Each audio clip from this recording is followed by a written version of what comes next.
Welcome back to More Sports Talk. I'm Chris, your favorite stat reader, and we have the Bears hosting the Giants, and the Bears are 4.5-point home favorites. The over-under is at 47.5 points. The Giants are plus 180 on the money line, and the Bears are minus 218. Now, these are the overnight odds. They will change, or the pre-kickoff odds. They will change the closer we get to Sunday night football. Head-to-head, these teams are 5-5 against each other. The home team has won the last 8 games they've played against each other. The home team is 8-2. The favorite has won and covered the last 2 games that they've played against each other. The underdog is 6-4 against the spread, while the favorite is 8-2 on the money line. The favorite has won the last 4 games they've played against each other on the money line. The under is 7-3, and at 47.5 points, the under is also 7-3. The last time they played each other was in New York on October 2nd of 2022, and the Giants won that game 20-12. So these two teams don't play each other as often as you'd think, even though they're in the same conference. The NFC. It's supposed to be 37 degrees with 23-mile-per-hour winds and a 26% chance of rain. So kicking is going to be fun in this game, and Swift is still listed as questionable. The Giants are 2-7 on the season. They're 4-5 against the spread. The over is 5-4, and they've yet to win a game on the road. They're 0-5. The Bears are 5-3, 5-3 against the spread. The over is 5-3, and they are 2-1 at home. And I wonder if Caleb Williams is going to go and get his fingernails painted for every team that he beats this season. Put a little logo on there. I know I'm being sarcastic, but it would be funny if he did it. The Giants have lost the last 3 games that they've played. They're 1-3 in their last 4. There was a total of 51 points, 65 points, 58 points, and then 58 points again. 17-point win over the Eagles. They covered 1 point loss to the Broncos in a game that was probably clock managed them out. They did cover that game. 18-point loss to the Eagles, and then a 10-point loss to the Niners. The last 4 games that the Giants have played have gone over. For the Bears, they're 5-1 in their last 6. The games that they won were the games that they've covered.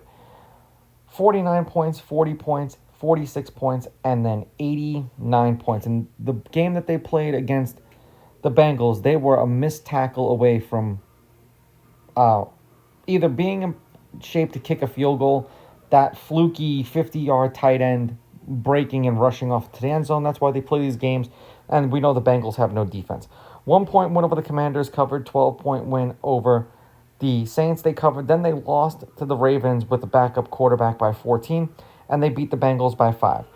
Is this game going to be way closer than it should be? Is there going to be more offense than we expect? I don't expect much out of the kicking game with the wind being the way that it is. The Giants averaged 217.9 yards per game passing, which is 19th, 117.9 yards per game on the ground, which is 14th, 21.9 points per game, which is 22nd. Without Scatterboo, we'll see how that goes. The Bears, 245.6 yards passing per game, which is 10th. 144.4 yards per game on the ground, which is 2nd. 26.9 points per game, which is 6th. Yet again, Swift doesn't play. That's a key part of their offense. The Giants allow 249 yards per game through the air, which is 24th. They are dead last against the run. Second to last. Forgive me. 150 per game, 31st, 27.7 points per game, which is 28th. The Bears allow the 23rd most passing yards, so 1 above the Giants, 248.3. They allow 131.1 yards per game through the air, which is 25th, and 28.4 points per game, which is 29th. So even if we factor in, basically it's 28 and 28. So 56, realistically speaking, is what both of these teams average per game allowed, points per game. I will take the Bears on the money line. I'm going to take the Bears laying the points, and I'm going over. If the Giants find a way to keep this game close, I don't know. It's because Caleb Williams is probably going to be playing one of the worst games of his life. And the fact that the wind is going to be the factor, this is going to be whatever team's ground game, in my opinion, works better. These are just my picks. If you disagree, please go with your gut, and please bet responsibly.